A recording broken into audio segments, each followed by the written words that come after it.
Was in aller Welt tue ich eigentlich hier? Muss das unbedingt sein? Ja, jetzt bin ich eigentlich schon kurz vor dem Gipfel, also gehen wir weiter. Kurz vom Hochturm.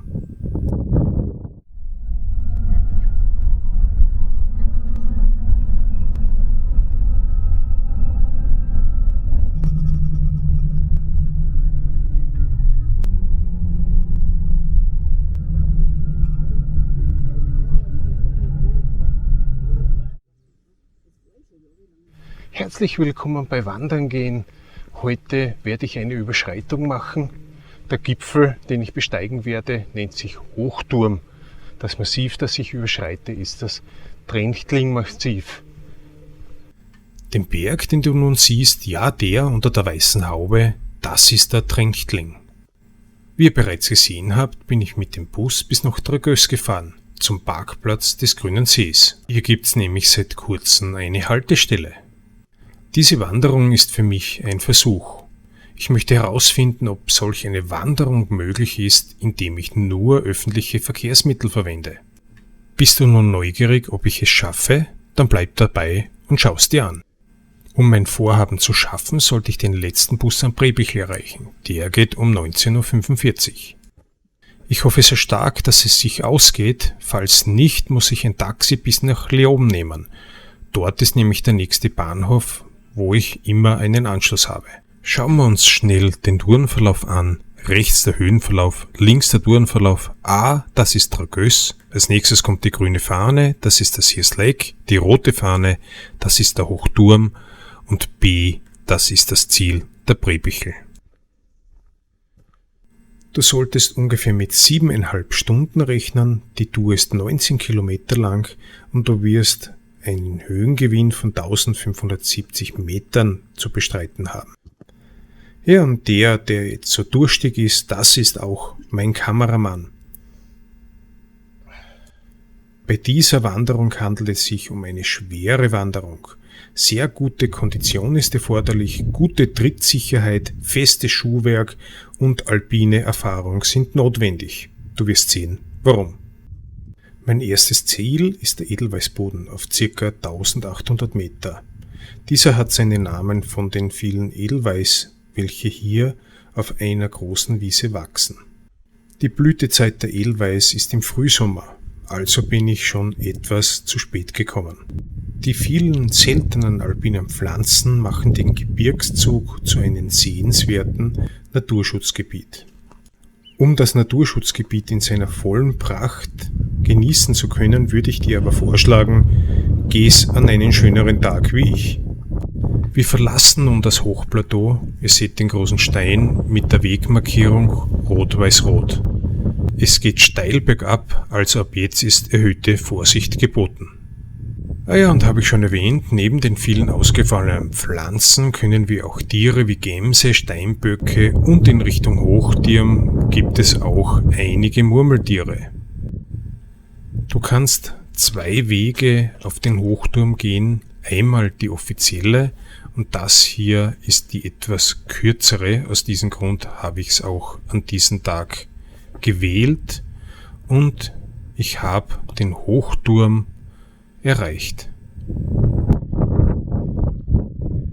Am Gipfelbuch werde ich mich mit meinen Aufklebern verewigen. Die Gipfelbücher sind ein wichtiger Bestandteil bei den Wanderungen. Solltest du zum Beispiel als vermisst gelten, so schaut die Bergrettung in den Gipfelbüchern nach, ob du an diesem Ort gewesen bist. Nach 4,5 Stunden und 11,5 Kilometern bin ich am Gipfel angekommen und jetzt habe ich einen riesigen Hunger und da werden wir was dagegen machen. Ich habe mir Baked Beans mitgenommen, diese mache ich mir jetzt da schön warm. Dafür verwende ich meinen MSR Reaktor. Ich habe auch ein Video vor einigen Jahren dazu gemacht, ich blende es mal oben ein. Dazu gibt es jetzt dann noch selbstgemachtes Brot, Sauerteigbrot, Weißbrot und die Linzerschnitten, die habe ich mir gekauft. Ja, und wie man ja schon sagt, der Hunger ist der beste Koch und es hat richtig köstlich oben geschmeckt und diese Linzerschnitte halte ich mir noch auf. Ja, am Gipfel bin ich wieder länger geblieben als eigentlich geplant. Schuld war die schöne Aussicht. Ich habe wie immer nette Wanderer getroffen, Informationen ausgetauscht und einfach nette Gespräche geführt. Beim Abstieg sehen wir nun, warum man gutes Schuhwerk und eine gute Trittsicherheit benötigt. Die Wege hier sind sehr schmal und sehr steinig und ein Fehltritt kann dir hier ganz schnell zum Verhängnis werden. Ja, leider war der Wind noch immer mein getreuer Begleiter. Jedoch hat der Ausblick einiges gut gemacht. Hier ganz links im Bild können wir das Gipfelkreuz schon sehen. Und der Berg, den ich jetzt meine, jetzt sind wir mitten im Bild, das ist der Polster. Die zwei Wanderer, die wir auf diesen Aufnahmen sehen, ja, mit diesen habe ich die netten Gespräche geführt. Die Kühe habe ich ebenfalls versucht anzusprechen, aber sie haben nicht geantwortet. Also, liebe Wanderer, solltet ihr das Video sehen, würde ich mich über einen Kommentar freuen. Aber ohne Kaffee kann ich jetzt nicht weiter zum Bus gehen.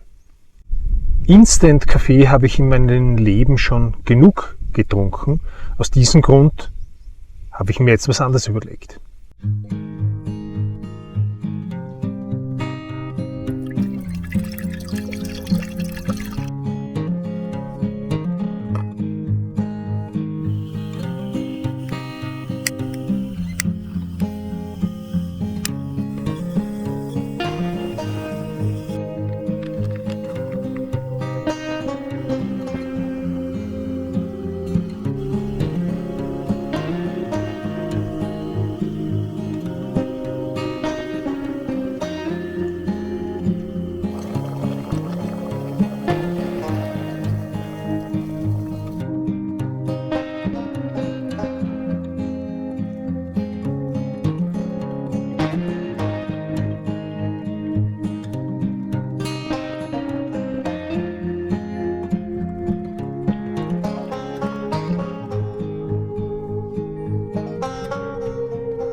Zu guter Letzt bin ich am Lammingsattel angekommen. Hinter mir sieht man den Hochschwab und für mich geht es hinunter zum Brebichl, dann mit dem Bus weiter. Zum Abschluss genieße ich noch einmal den Blick in Richtung Hochschwab. Vom Lammingsattel führt mich mein Weg zum Brebichlpass und unten möchte ich ja den letzten Bus erreichen, der geht nach 19 Uhr. Der Kaffee zum Abschluss war eine richtig gute Idee. Auch die Linzerschnitte hat hervorragend geschmeckt. Und so ist mir der Abstieg nicht wirklich schwer gefallen. Das Wandern ist ja eine super Möglichkeit, um seinen Körper etwas Gutes zu tun und auch um seinen Geist etwas Gutes zu tun. Die Berge haben auf mich eine enorme Wirkung. Ich kann dort ganz schnell meinen inneren Akku aufladen.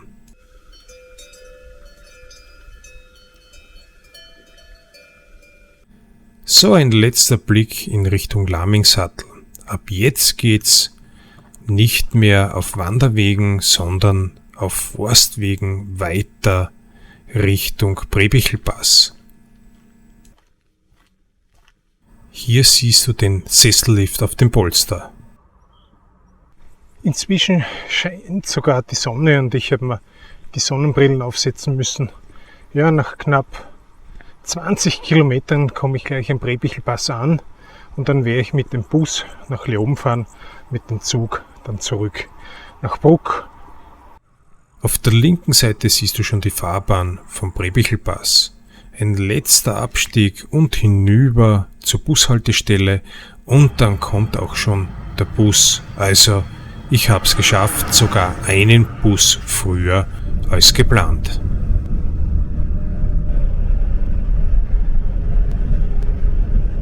Der Bus hält ganz kurz in Vordernberg und schon geht es weiter Richtung Leoben.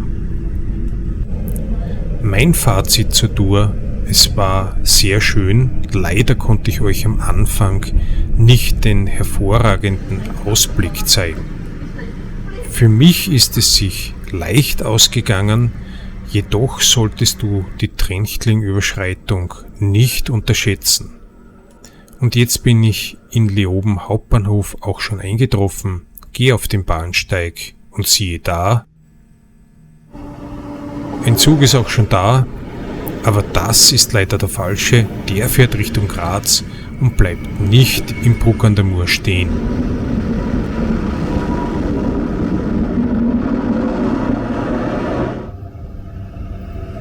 Diesen Zug nehme ich, der hält nämlich in Bruck an der Mur und da möchte ich hier hin.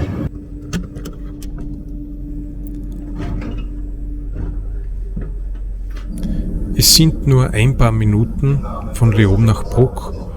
Ich habe es dann aufgegeben, mir einen Sitzplatz zu suchen. Der Zug war einfach überfüllt. Ja, ich habe es geschafft. Trentling-Überschreitung nur mit öffentlichen Verkehrsmitteln. Das war's. Ich hoffe mal, euch hat's gefallen. Lasst einen Kommentar da und wir sehen uns bei meiner nächsten Tour.